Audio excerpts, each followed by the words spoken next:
What is an array? Well, an array is a collection, pretty much, of elements that is a set size.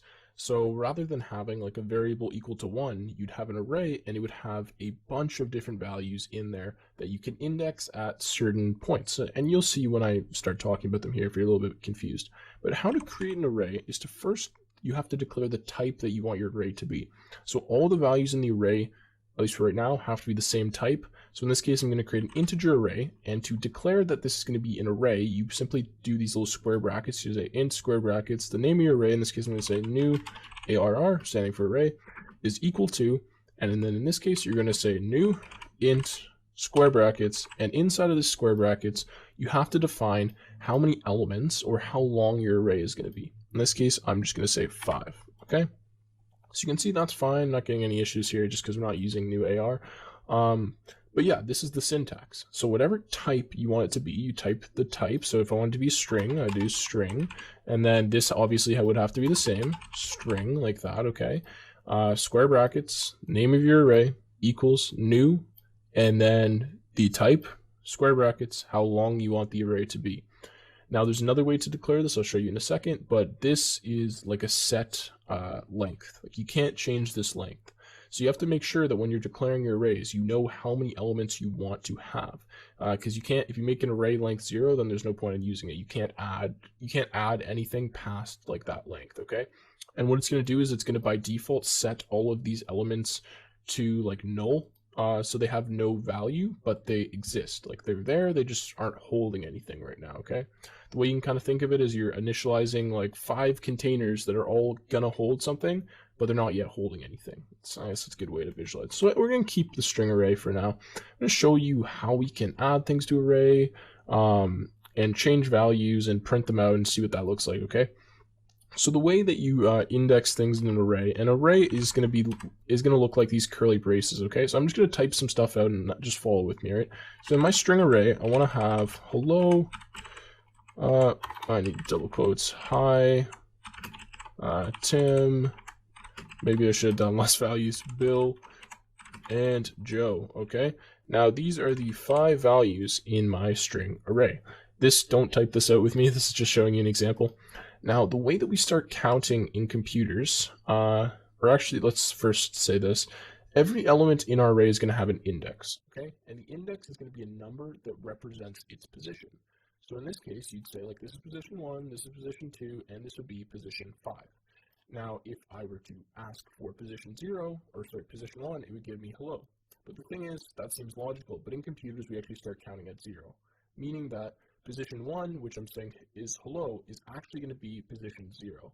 And that means that whatever the length of my array is, so in this case 5, the last position in my array is going to be the length minus 1. So in this case 4. So Joe would be position 4. And these are known as indexes. So like index 0 is hello, index 1 is hi, index 2 is Tim. And this allows us to really easily grab different elements without having to know their value. We just know the position of them in the array. Okay, so 0, 1, 2, 3, 4. That's how we count in computers, okay? So how can we actually access these different elements? Well, I'm going to create a variable. I'm just going to say string x equals, and in this case, I want to get like value 2 in my array. So first of all, I haven't actually added anything to my array, but we'll do that in a second. But how I would do that is I would type like new AR, and then I put square brackets, and then in here I put the position. So position, so I wanted to get hello. I think that was the first or second position. We'll see. Anyways, I would type 1. And what this would give me is the second value in my array. Because remember, we start counting at 0. So the first value would be 0, and the last value would be 4. Now, maybe this is going to look a little easier once I start adding things into my array.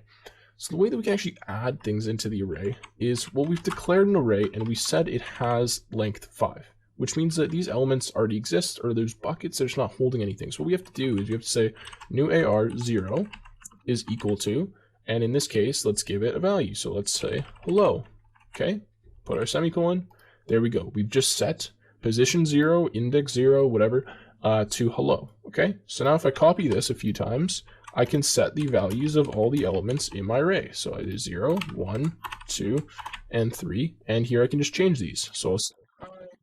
I'll say Tim, I will say Lynn, and we can add one more, but we don't have to. So if we let's just add one more for the sake of it, and new AR4 is equal to what do you call it? Joe. Oh, I don't know why it's doing that for me. Okay, Joe, like that.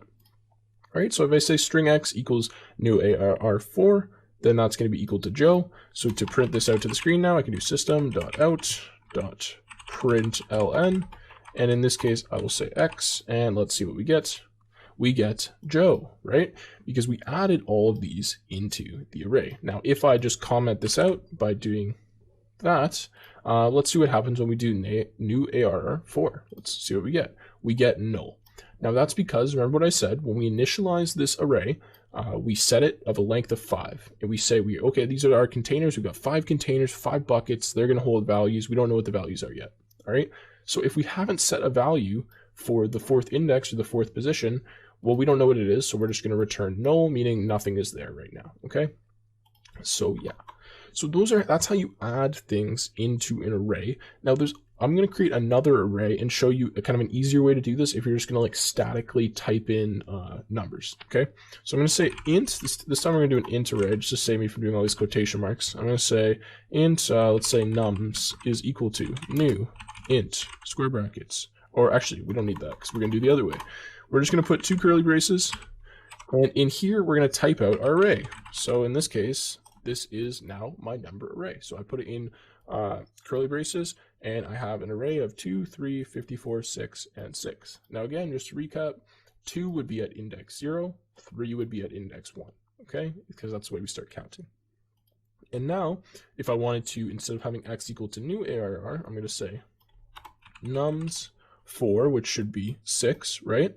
And what's our error here? This has to be an int, my bad.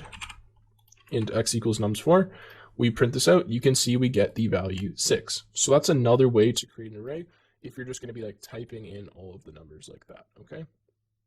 And obviously you can create arrays of different types. So like int, we could do string, we do float, we do double. So you say like a double array of nums2 is equal to, and then in here you like 2.0, 3.0. There you go. We now have a wow, really? I forgot that. Okay, well, you need that, but that works. Okay, we now have a double array. At index 0, we have 2.0. At index 1, we have 3.0. And yeah, so arrays can get fairly complicated. They're not really the best thing to be using for a lot of example cases, but for right now, we have to understand them. In later videos, I'm going to be talking about collections, which are going to allow us to do some cooler things rather than like indexing elements like this. There's some cool methods that we can use on those. But for now, I would just want to make sure that we do understand arrays, okay?